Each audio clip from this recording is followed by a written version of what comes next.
Hey everybody, it's Rita here at Emanate. So we're continuing our conversations of Mind Madness in the month of March, and our topic today is sleep. So in regards to your mind's functioning, sleep should be your number one priority.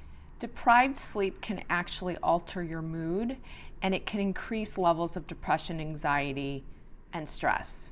So if you're someone who really wants to begin their day with a proactive mindset and regulating brain, and you're not sleeping, this video is for you. We are first going to go over 5 sleep hygiene strategies and then move into what if I'm not sleeping strategies. Number 1, your environment. So if I told you to go downstairs and take your coffee cups out of your cabinet and put them in another cabinet, and the next day see which cabinet you actually went to, it would probably be the cabinet you originally had the cups in. That's exactly how our brain works in terms of environment.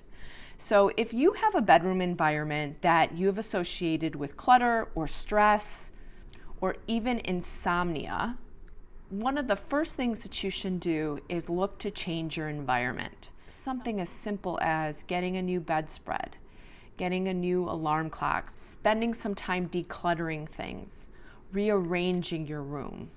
Some of you might even go all out as repainting your room and getting new furniture, but you don't have to go to those extremes. You just have to trick your mind just enough for it to sense that it's a different environment.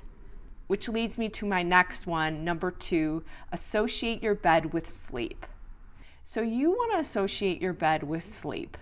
So that really means that if you are doing an activity other than sleeping in your bed, that you're doing it quickly. So if you're reading beforehand or if you're watching a quick video, that it doesn't last too long and then you go to sleep, especially if you're someone who's not sleeping.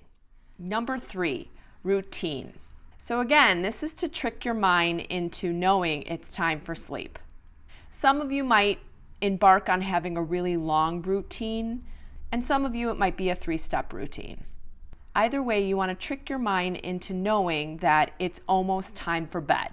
So you might fold down your bedspread, you might spray some lavender, you might take a shower before you go to sleep, you might read your Bible or do a gratitude journal. Either way, it needs to be consistent every day so that you're telling your brain we're almost ready for bed. Number 4, the 20-minute rule. So if you've been in bed for 20 minutes and you have not fallen asleep, get up and do something else until you feel sleepy. It's that simple. You don't want to train your brain that in bed you're not sleeping. And number 5, get up at the same time every day. It's actually more important to get up at the same time every day because your brain actually adjusts to what time you need to go to sleep at night based on the time that you get up in the morning. Your brain is actually that smart. So getting up at a consistent time every day will help support your sleep patterns. So switching gears to people who actually have a lot of difficulty sleeping and staying asleep. So if you have trouble falling asleep, I would recommend 2 different techniques. Number 1, I would actually do a breathing routine or a type of meditation before going to sleep. The breathing is really key here because you're able to activate your parasympathetic nervous system, which is really your calming nervous system, to get you ready for sleep. And number 2 is I would actually let your thoughts wander. Because a lot of the times we get into bed and then our thoughts wander. But this is an opportunity as you're sitting there to let your thoughts wander about the things that you're worried about, the things that you have to do. And when you do this in a chair that is not in your bed, you have an opportunity to actually process through them before you go to sleep. So for example, if I start to say, oh, I didn't send that email back to the doctor, I can write that down on a to-do list, but then I can also say, how important is that? What's at risk if I don't send it tonight versus tomorrow morning? And you can help support yourself in regulation by saying things like, okay, well, number 2 on the list, what's at risk if I don't do this? Number 3 on the list, what's at risk if this doesn't happen? And before even getting to bed, your mind has processed through these things and you're more likely to fall asleep. Now, if you do get up in the middle of the night and you're wide awake, I would, number 1, listen to your breathing.